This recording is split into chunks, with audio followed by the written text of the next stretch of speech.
So hello everyone, welcome back to the channel.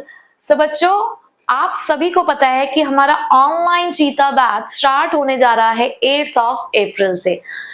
But उसको शुरू करने से पहले हमें हर सब्जेक्ट को ये जान लेना है कि इस साल हमें अपने सब्जेक्ट्स में करना क्या है। ठीक है, तो इसीलिए आपको हर एक सब्जेक्ट को समझाया जा रहा है स्टार्ट करने से पहले कि आपको कितने चैप्टर्स पढ़ने हैं, कितनी बुक्स है आपके पास, कौन सी बुक कितने मार्क्स की है। तो ऑलरेडी अकाउंटेंसी के बारे में आप जान चुके हैं कि अकाउंटेंसी के अंदर आपको क्या क्या करना है और कितना कोर्स आपको इस साल कवर अप करना है। आज हम जानते हैं कि क्लास 12th में बिजनेस स्टडीज के अंदर हमें क्या क्या करना है। तो बच्चों ध्यान से देखिए, क्लास 12th की जो आपकी बिजनेस स्टडी है, as per your CBSE syllabus it is divided into two parts, part A and part B. जो पार्ट ए है आपकी, उस पार्ट ए में आपको टोटल नंबर ऑफ 8 चैप्टर्स देखने को मिलेंगे। यानी कि मेजर पोर्शन जो आपके कोर्स का है वो आपकी पहली बुक यानी कि पहले पार्ट ए में ही हो जाएगा। तो इस बुक में आपको 8 चैप्टर देखने को मिलेंगे, like nature and significance of management, principles of management, business environment, planning, organising, staffing, directing and controlling. तो ये 8 चैप्टर्स है टोटल, जो 50 मार्क्स की वेटेज लेते हैं आपके एग्जाम में। ठीक है, दूसरा अगर मैं पार्ट बी की बात करूं तो उसमें सिर्फ 4 ही चैप्टर्स आपको कवर अप करने हैं, like financial management, financial market, marketing and consumer protection.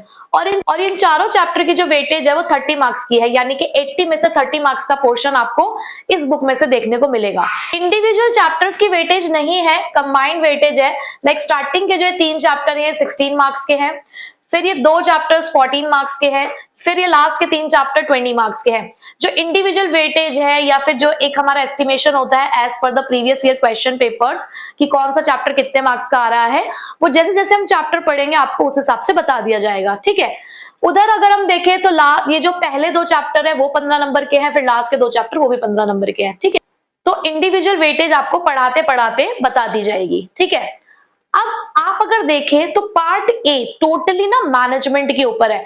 देखो, क्लास 12th की जो बिजनेस स्टडीज है ना वो बहुत ही ज्यादा प्रैक्टिकल है। आपको कॉन्सेप्ट्स पे फोकस करना है, बहुत कॉन्सेप्चुअल है, बहुत प्रैक्टिकल है। आपको कॉन्सेप्ट्स पे फोकस करना है। अगर आपने कॉन्सेप्ट समझ लिया तो आपको बिजनेस स्टडीज का पेपर करने में बिल्कुल भी परेशानी नहीं आएगी और आपको सबसे इजी सब्जेक्ट लगेगा ये। अब तक जो बच्चों को टफ लगता है ना कि बिजनेस स्टडीज बहुत टफ होती है, कोई टफ नहीं है, बहुत इजी है।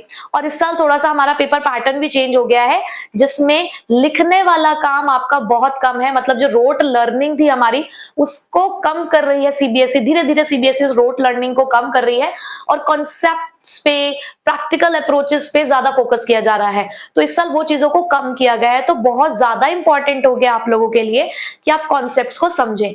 तो अगर आप देखें तो पार्ट ए आपको पूरा मैनेजमेंट के बारे में सिखाएगा और मैनेजमेंट एक प्रैक्टिकल चीज है हमारे लिए, हम अपनी डेली लाइफ में भी इस सब चीजों को ऑब्जर्व करते हैं। ठीक है, दूसरा पार्ट आप देखेंगे पार्ट बी।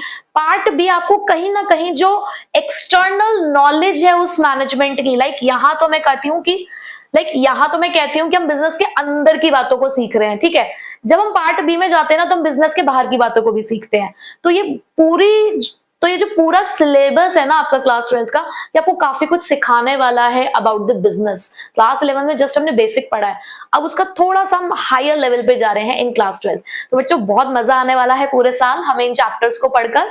तो स्टार्ट करेंगे अपनी जर्नी 8 अप्रैल से। टिल देन तैयारी कर लीजिए। हाँ, तो आप लोगों को करना क्या है, जिस दिन भी क्लास है आपको एनसीईआरटी लेकर बैठना है या संदीप गर्ग लेके बैठना है, आपने जो भी खरीद ली है। साथ में आपको अपना एक रजिस्टर मेंटेन करना है, जो आप नोट्स बनाएंगे, जिसमें साथ साथ जो चीजें मैं आपको समझाऊंगी, जो चीजें मैं मेन आपको बताऊंगी वो आपको नोट करते जाना है। माइंड मैप्स बनाने हैं, कीवर्ड्स ढूंढकर लिखने हैं, साथ साथ आपको एनसीईआरटी की लाइंस को रीड करना है। ठीक है, और साथ साथ हम केस स्टडीज वगैरह तो सॉल्व करेंगे ही, तो वो तो हमारा सिलसिला चलता ही रहेगा पूरे साल।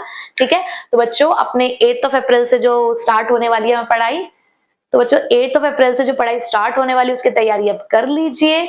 ठीक है, till then take care, bye bye.